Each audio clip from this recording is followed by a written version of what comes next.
خوای تعالی پێغەمبەری خوا صلی الله علیه وسلم بە گەورە کرد بەبێ دایک و بەبێ باوک. ئەسڵەن باوکی هەر نەبینی، دوایەوە دایکیشی نازی دایکیشی تقریبا نەبینی و نازی باپیریشی زۆر نەبینی کە جێی باوکی بۆ گرتبووە. ئەمە لەبەر ئەوەیە کە بانخوازانی ڕێگای خوا دایمەن هەست بە ناڕەحەتی هەموو خەڵکی بکەن و لەگەڵ ئێش و ئازارەکانی خەڵکا بن.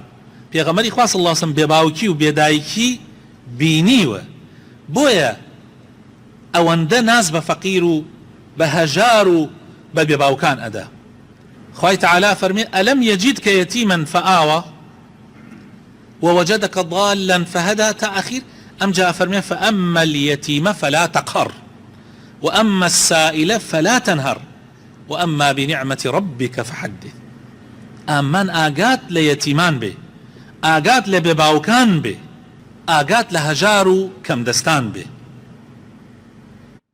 خواهي تعالى قسمتي بيغمر وأخا كحكمتي خواه لوي عبوك بيغمر صلى الله عليه وسلم 4 صالي تمني مناڵی سەرەتای تەمەنی لە بەنی سەعد بژێ لە دێهاتە تا هەم فێری زمانێکی پاک بێ، هەم هەوای پاک هەڵمژێ و هەم فێری ئەم جسمیشی بەهێز بێ، فێری ئەسب سواری و کە ئەو کاتانە زۆر زەڕور بووە و فێری هەندێک کاری خەڵکی دەشت ببێ و هەست بە معاناتی ئەهلی بیابان بکە.